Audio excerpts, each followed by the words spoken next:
Great. So tonight I wanted to talk about some of the pesticide trials that we had this past year in Union County, specifically the fungicide trials we had in both soybeans and corn. And this was something that I worked with Andrew to establish and to get the information on. So like I said, first I'm going to start off talking about the corn fungicide trial, go over what exactly we had this study on. I'm going to show you some of the data and then go through some take-home messages for that. And then I'm going to do the same thing for the soybean fungicide trial. This past year in 2020, the corn fungicide trial was held at the Smith Brothers Farm. We used the variety Dynagro 54 VC14. It was planted on June 8th, 2020, so it was a little bit of a later planted corn. And we applied at the V5 growth stage, and that was on July 2nd, 2020. For this trial, I did want to mention that we had planned on applying fungicides at the VT growth stage as well, so at tassel. We weren't able to do that because of weather and because we didn't have the equipment to do it. But we still did do it at the V5 growth stage. We used 4 different fungicides: Quilt, Headline, Mirvis, and Deltima. And there were 3 replications to the trial. I just wanted to mention the mode of actions of these fungicides. So as you can see on the screen, most of the fungicides they have 2 modes of action, a 3 and an 11. So that would be Quilt, Headline, and Deltima. The only one that differs is the Mirvis top, and that one has a 3 and a 7 mode of action. And so I just wanted to mention this so that you could keep it in mind whenever you're applying fungicides to your system. It's just like any other pesticide. You're going to want to rotate those modes of action as you go through the seasons. And just keep in mind that even if you change the name brand of the fungicide you're using, you may still be using the same mode of action. Just something to keep in mind in the future as you're planning out your fungicide programs. This is the average yield that we got over the study. And so the first thing you may see is that the Quilt Excel yielded less than the check. I couldn't tell you why that happened. I would think that that is a fluke. I don't think that Quilt Excel would have any negative effects on a corn trial. We're going to need more years of data to maybe show why that happened. My guess would be that there was just something in the field that for some reason the replications of Quilt Excel just had a lower yield potential. But I just wanted to mention that whenever I did the statistics on this data, none of the applications were statistically different. So even though there is about a 10 bushel difference through here, it's still statistically similar. We're going to need to do more years of this trial and hopefully add that VT trial or that VT application in the future to see an effect over time or in different years. Another thing I meant to mention about this trial, I'm going to back up a few slides. There was very, very heavy disease pressure in this field. You can see in these 2 pictures, right, there's a picture of a leaf and it has a very high amount of rust on it, some sort of rust. And then you can see on the ear, there's a lot of mold. So there was a lot of disease issues in this field that could have contributed to some of this different results that we see. I wanted to apply some economic data to this yield data that we got. So what I did is I got a base price per gallon for each of these fungicides from a local retailer. And I put up what the rate was, and I got the cost per acre over here on the very right side of the screen. And this is just showing, the differences in the actual application rates of these fungicides. But keep these prices take it with kind of a grain of salt, because this is just a very base price of this. This doesn't include if you get it in bulk and you get a discount, or you've been a customer at this retailer for a certain number of years, your cost may be different for applying. But I then took this data and I calculated a return on investment for each of these fungicides. So of course, this was, I did this by comparing all of the different treatments back to the check for a baseline. I used a $7 per acre application cost. So this would be to, run your equipment, to get your fuel.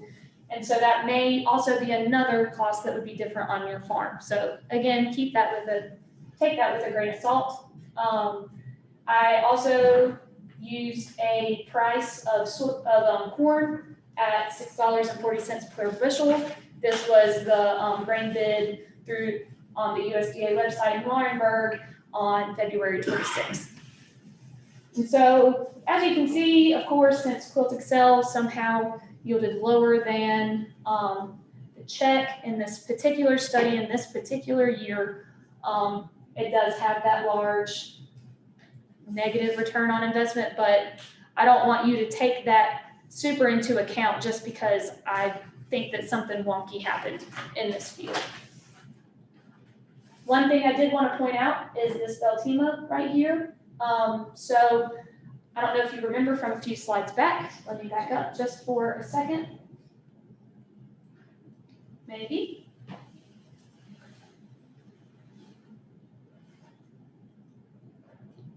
There we go. Over here, Beltima was the highest yielding plot in the study. But whenever we go forward to the return on investment, because of the high application cost and the high chemical costs, it actually ended up on a negative return on investment. And I'm not saying that that means you shouldn't be spraying Beltima. It is a great product. And actually for the study, we did not apply it at the optimal time.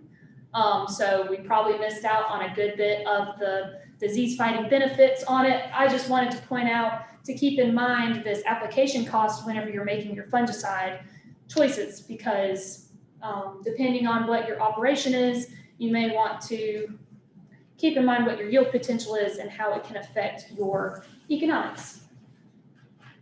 So just some take-home concepts. Like I mentioned, keep in mind your mode of action. You want to continue to rotate those mode of actions over years.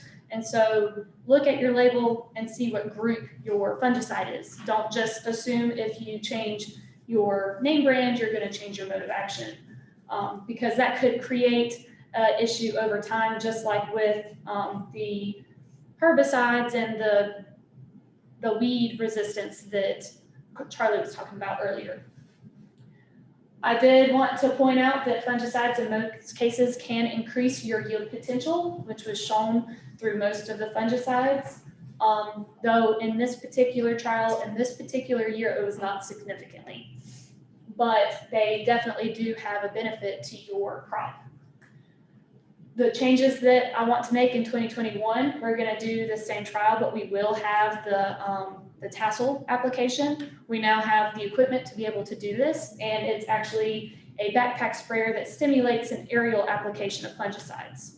So that will help us identify the best time you need to be applying these fungicides to get the highest yield benefit. Now moving right along to the soybean fungicide trial. It was hosted at Austin Grading and Farm Supply. So thank you to the Austins for allowing us to have that trial there. We used the variety, the Pioneer 53A49X.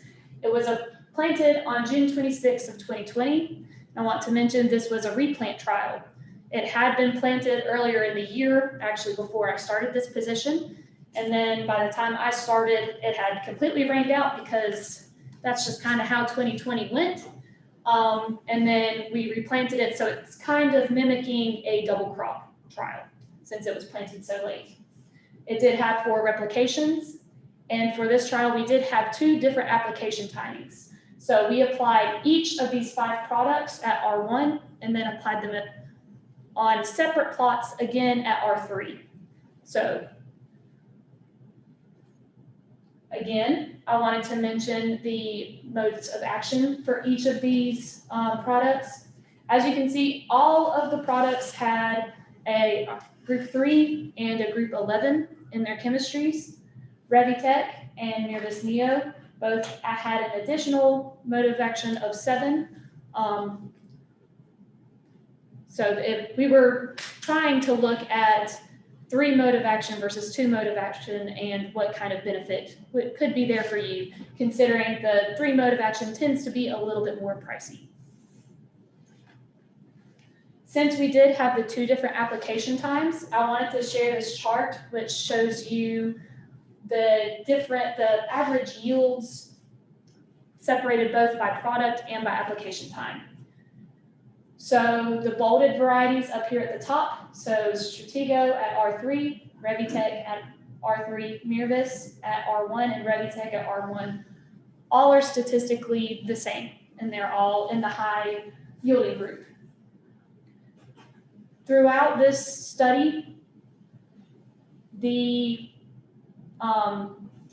fungicides did not differ in which application time yielded the highest. So for example, with the Revitec, you can see it's in the AB statistical grouping for the R3 application, and it is still in the AB statistical grouping for the R1 application. Same thing with the Mirvis Neo. It has the grouping, the B statistical grouping for the R1 application, and the R3 application also has the B grouping. And this is the same for all of the fungicides except for one, and that would be the Stratego YLD. And so the R3 application timing yielded better than the R1. This indicates that for most fungicides, it doesn't matter which time you apply it at, you'll still get a yield benefit for both timings. With the Stratego YLD, this could indicate that applying at the R3 timing is better than the R1. We'd want to, get a few more years of data on that to make sure before we make that conclusion, but it does indicate that. Since most of the fungicides didn't have a difference in application timing, we then combined the data for the R1 and the R3 timings. And this is showing that. You can see that Stratego, Revitec, Mirvis, and Approach all were in the top yield group. Quilt Excel is down here right beside the check. And this is acting a little bit more like what we would have expected compared to the corn one, which had some wonky data with it. I again did the same thing. I wanted to apply economic information to this yield data just to give you an idea of what kind of return you're seeing with these fungicides. So you can see that as we go down, we're increasing in cost per acre of these fungicides. And so we start out with Approach Prima at $9, and then we go up to Mirvis Neo, which is $20 per acre. And this is, again, using a very base price of the product per gallon from a local retailer, and may not reflect the price that you would get if you went to the same retailer and got, the discounts or some kind of deal on the product. I did the same thing here as I did with the corn data.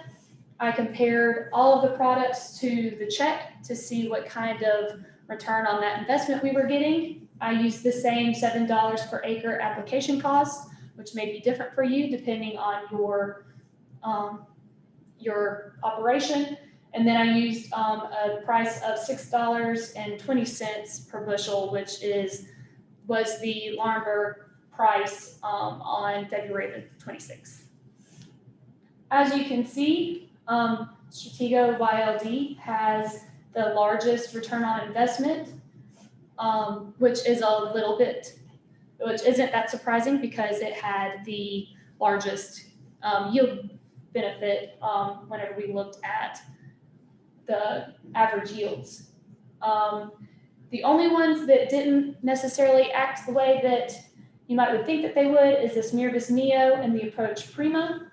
So the Mirvis Neo actually yielded higher on average than the Approach Prima, but the Approach Prima is showing that larger return on investment. So again, this is just pointing out to you, I'm not saying that Mirvis Neo isn't as good as Approach Prima or vice versa. I was just pointing out that to keep in mind those application costs and how they can impact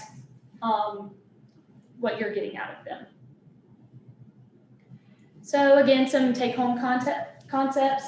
Pay attention to your mode of action. One for rotation, and another, as we saw in the soybean variety trial, the products with 3 modes of action rather than 2 had higher yield potential. So that was the Revitec and the Stratego YLD.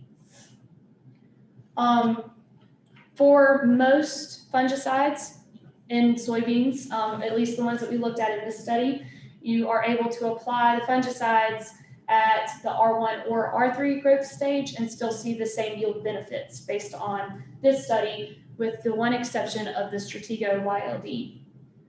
In 2021, we're still going to have a very similar fungicide study because we want to have multiple years of this data. And we are going to be moving to an earlier maturing variety, mid-4, to see if that affects any of the data. And we are also planning on doing quality analysis because we think that a big benefit of these fungicides that may not come through on the yield data is actually the quality benefit. And so we would like to see the quality data to see if there's any major benefit that we can see there. And with that, that's all that I have for today. Are there any questions? I'll ask my guys that I've got here in person first.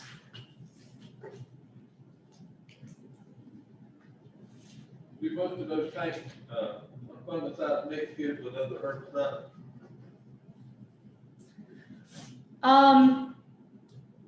That's a good question. I can't tell you specifics on those products just off the top of my head. I can look into it for you and let you know. But for the most part, I would say that they probably do. You would just need to check your label and see which ones can be mixed with other products like that.